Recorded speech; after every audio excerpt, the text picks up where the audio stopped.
নমস্কার বন্ধুরা, আমি সন্তু সন্তু মানসী রান্নাঘরে তোমাদের সবাইকে স্বাগত। তো আজকে নতুন রেসিপি দেখাচ্ছি। তো আমি এখানে কুমড়ো নিয়েছি গ্রেট করে নিয়েছি। তো এই কুমড়ো দিয়ে পেঁয়াজি বানাবো। এই যে পেঁয়াজ কেটে নিয়েছি, এখানে ধনে গুঁড়ো জিরে গুঁড়ো আছে, এখানে লঙ্কার গুঁড়ো আছে, হলুদ গুঁড়ো আছে, এখানে বেসন নিয়েছি, আর স্বাদ মতো নুনটা দিয়ে দেবো, দিলে আমার তারপর বানাবো। তো পুরো ভিডিওটা অবশ্যই দেখো বন্ধুরা। তো নুনটা স্বাদ মতো দিয়ে দিলাম। এবার এগুলো একসঙ্গে মাখিয়ে নেব। দেখো বন্ধুরা, এগুলো মাখিয়ে নিচ্ছি, পেঁয়াজ কুচোনো পেঁয়াজ আর গ্রেট করা কুমড়ো আর বাকি মশলা দিয়ে। আগে উপকরণগুলো ভালো করে মিশিয়ে নিচ্ছি মাখিয়ে, তারপরে বেসনটা দিয়ে দিচ্ছে।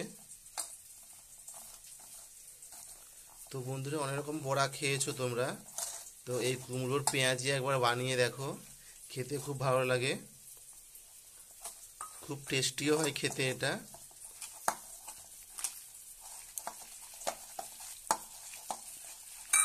দেখো বন্ধুরা, এতে আমি কিন্তু একটুও জল দিলাম না। তো কুমড়োর যে জলটা বেরিয়েছিল তাতে এই বেসন দিয়ে মাখানো হয়ে গেল। তোমরা এভাবে বাড়িতে বানাও।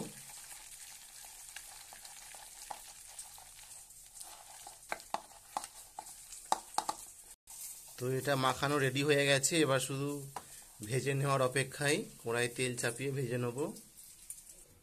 দেখো বন্ধুরা, এখানে গ্যাস জেলে কড়াই চাপিয়ে দিয়েছি। এবার তেল ঢেলে দেবো এর মধ্যে, কড়াইয়ের মধ্যে। দেখো বন্ধুরা, তেল ঢেলে দিয়েছি, তেল গরম হচ্ছে, আর এদিকে এটাও রেডি হয়ে গেছে। এবার শুধু ভেজে নিলেই আমার রেডি হয়ে যাবে।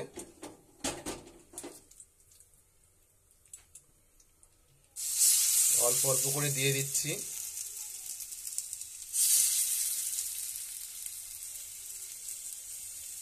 এই বড়াগুলো বন্ধুরা খেতে খুব ভালো লাগে, একবার না বানিয়ে খেলে বুঝতে পারবে না খেতে কতটা ভালো লাগে।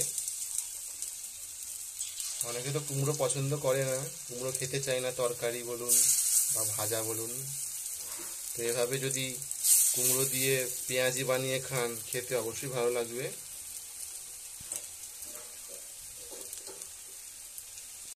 দেখো বন্ধুরা, এক পিঠ হয়ে গেছে, এবার এক পিঠ উল্টে নিচ্ছি। এক পিঠে বেশ ভালোই লাল লাল করে ভাজা হয়েছে, আর অপর পিঠটাও ভালো করে ভেজে নিচ্ছি।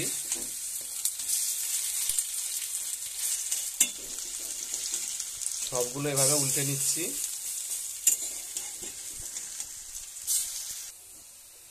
দেখো বন্ধুরা, দু পিঠ ভালো করে ভাজা হয়ে গেছে, এবার তুলে নেবো এগুলো।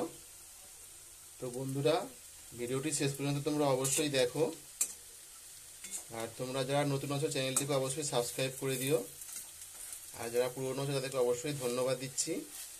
আমার পাশে থাকো এভাবে।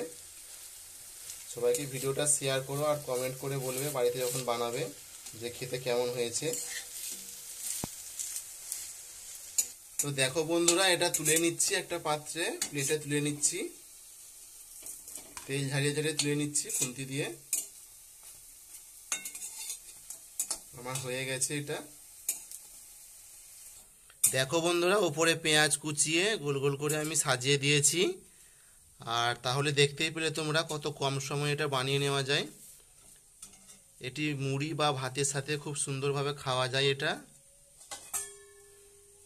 তোমরাও বাড়িতে বানাও, আর আমাকে কমেন্ট করে বলো খেতে কেমন লাগছে। তো আমি আরও একবার বলবো বন্ধুরা, যে এটা একবার না বানিয়ে খেলে তোমরা আর স্বাদ বুঝতেই পারবে না কীরকম খেতে। তাহলে ভিডিওটি এখানেই শেষ করছি বন্ধুরা।